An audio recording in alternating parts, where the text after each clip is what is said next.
আওয়ামী লীগ, অন্তর্বর্তীকালীন সরকার ব্যর্থতাটা এখন বিএনপির ঘাড়ে এসে পড়েছে। বিএনপি ইতিমধ্যে অনেক পদক্ষেপ নিয়েছে, তারপরেও যে প্রসঙ্গটি আমরা নির্মূল করেছিলাম, হামটা কিন্তু আমাদের দেশে একটি নির্মূল হওয়া প্রসঙ্গ ছিল, সেটি ব্যর্থতার কারণে আমরা তার মুখোমুখি হয়েছি। সরকার অত্যন্ত জরুরি ভিত্তিতে সিরিয়াসলি এই প্রসঙ্গটি গ্রহণ করেছে। আমার মনে হয় এই ক্ষেত্রেও ফার্মাসিস্টদের অত্যন্ত দক্ষ ভূমিকা এবং সেবামূলক ভূমিকার একটি অংশ হিসেবে তারাও, আমার মনে হয় অনেক ফার্মেসি হয়তো দেখা গেল 7টা 8টা 10টার মধ্যে বন্ধ করতো, এই হামজনের কারণেও অনেকে সারা রাত হয়তো তারা সার্ভিস দিচ্ছেন। আমাদের জাতীয় দায়িত্ব হিসাবে এই ভূমিকাটা সবাইকে নিতে হবে। বন্ধুরা, একটা মহল আছে যারা মিথ্যা ছাড়া অন্য কোনো ভালো জিনিস চিন্তা করতে পারে না। নাম বললে আপনারা সবাই চিনবেন। কখনোই তারা মানুষের আস্থা বিশ্বাসের সঙ্গে থাকতে পারে নাই বলে তারা সরকারে যা তো দূরে থাক, উল্লেখযোগ্য কোনো মানুষের সমর্থনও পেত না। এরা ইসলামকে ব্যবহার করে ইসলামের বিরুদ্ধে ভূমিকা পালন করে।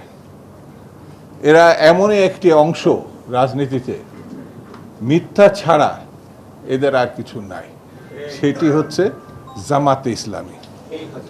যারা জামাত এবং ইসলামকে নিয়ে এক ধরনের ব্যবসা করে। বাংলাদেশে এখন যে অপকর্মগুলো আমরা বিভিন্ন ক্ষেত্রে দেখছি, তা যদি ক্যাটাগরি আমি আলোচনা করি তাহলে তারা হয়তো কষ্ট পাবে, কিন্তু বাস্তবতা হচ্ছে যত অকর্ম হচ্ছে সেই অকর্ম তারা করছে, কিন্তু প্রসঙ্গটি সরকারের উপরে চাপিয়ে দেওয়ার চেষ্টা করছে। আমি পরিষ্কার করে বলি,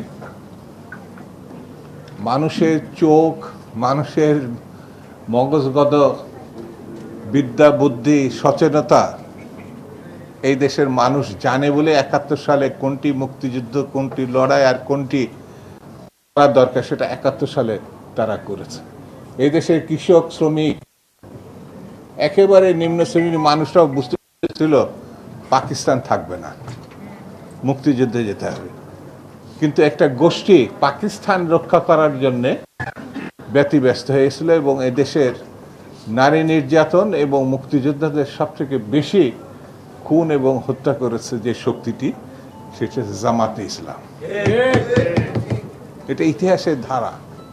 এরা কখনো সঠিক সিদ্ধান্ত নিতে পারে না। এরা পাকিস্তান আন্দোলন 47-এ পাকিস্তানের পক্ষে ছিল না, এরা ছিল ব্রিটিশের পক্ষে।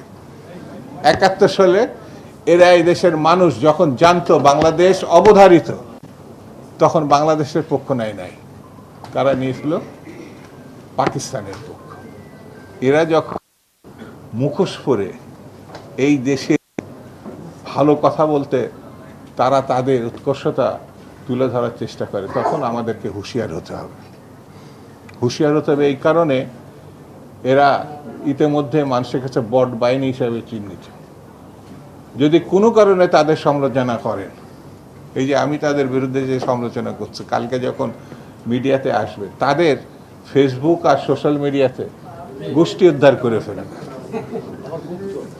ওই যে একটা গুপ্ত শব্দ বসে, এবং এটা বললে পরে তারা আবার সহ্য করতে পারে না।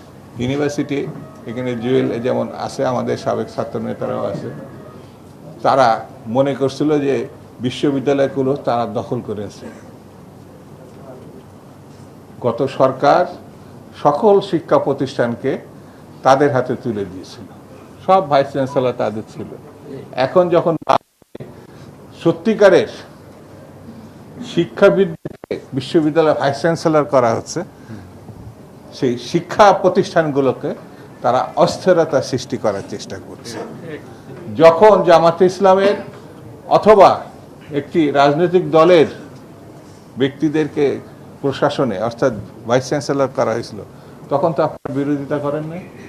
সেই জন্য আমি বলবো আমাদেরকে সতর্ক হতে হবে, এবং সেই সতর্কতার কাজ হচ্ছে জনাব তারেক রহমানের হাতকে শক্তিশালী করতে।